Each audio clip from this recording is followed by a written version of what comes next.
Assalamualaikum warahmatullahi wabarakatuh. Selamat sejahtera bagi kita semua dan salam bahagia buat teman-teman semua. Perkenalkan, nama saya Haryadi Budiman. Saya dari angkatan 2018 Sekolah Tinggi Kesehatan Samarinda. Di sini saya akan menjelaskan tentang konsep paragraf dalam bahasa Indonesia.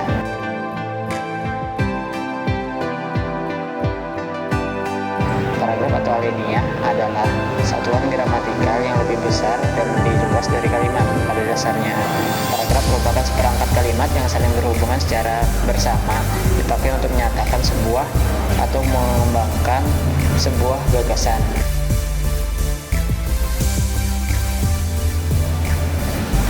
Paragraf yang efektif memiliki beberapa ciri-ciri. Yang pertama ialah mengandung gagasan utama yang dijelaskan dengan beberapa kalimat penjelas. Yang kedua adalah pikiran penjelas yang betul-betul mendukung gagasan utama.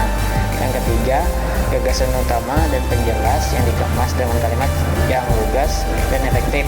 Yang keempat, kalimat yang satu berkait serasi dengan kalimat lain dalam sebuah paragraf.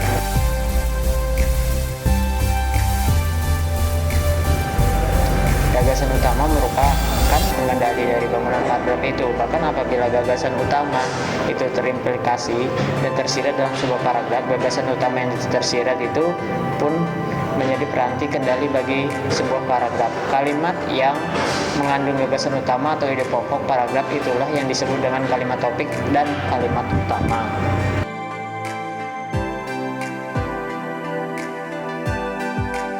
Fungsi paragraf bagi penulis yang pertama adalah paragraf memudahkan pengertian dan pemahaman dengan menceritakan satu tema dengan tema lainnya dalam suatu teks. Yang kedua ialah paragraf merupakan wadah untuk mengungkapkan sebuah ide atau pokok pikiran secara tertulis.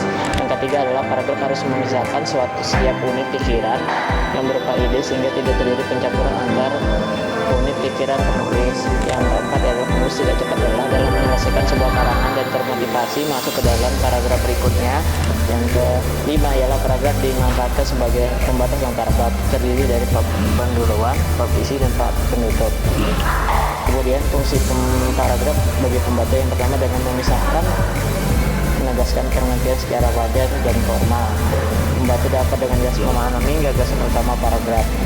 Kemudian yang kedua, pembaca dengan mudah menikmati karangan secara utuh sehingga memperoleh informasi penting dan kesannya yang kondusif. Yang ketiga ialah pembaca sangat tertarik dan bersemangat membaca paragraf per paragraf karena tidak membosankan atau tidak melelahkan.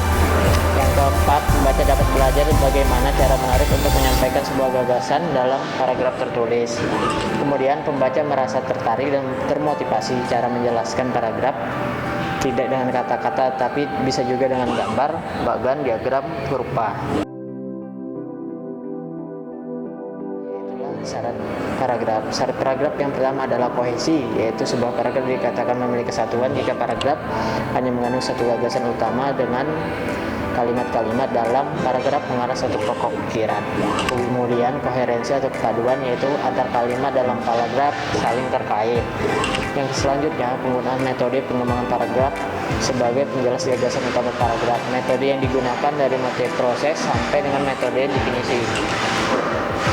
4. Setiap paragraf harus mempunyai satu gagasan utama atau kalimat pokok. Posisi kalimat topik pada paragraf ditempatkan pada satu kalimat topik pada awal, itulah deduktif. Yang kedua, paragraf pada ayat paragraf induktif pada awal dan akhir, itu deduktif dan induktif. Kalimat topik pada tengah paragraf interaktif. Yang kemudian paragraf topik pada semua kalimat ialah paragraf deskriptif. Yang selanjutnya, penulis paragraf tetap memperhatikan kaidah satuan bahasa yang lain seperti ejaan, tanda baca, kalimat, diksi, dan bentuk kata. Kemudian dalam penulis karangan ilmiah, penulis harus memperhatikan hal penulis seperti kutipan, sumber, rujukan, data grafik, kurva, dan gambar. Yang ketujuh ialah penulis pun memperhatikan jenis-jenis paragraf dalam posisi bagian karangan pendahuluan, isi, dan sebelah. Kedelapan, penulis paragraf yang menjawab ke dalam, sejajar, atau penutup. Yang 9, penulis juga memperhatikan jumlah kata atau jumlah kosakata. Biasanya paragraf ialah 30 sampai 100 kata, minimal 3 kalimat. Yang ke-10 ialah jika uraian paragraf melebihi 100 kata sebaiknya dibuat menjadi 2 paragraf. Itulah demikian penjelasan dari paragraf dalam bahasa Indonesia. Terima kasih. Assalamualaikum warahmatullahi wabarakatuh.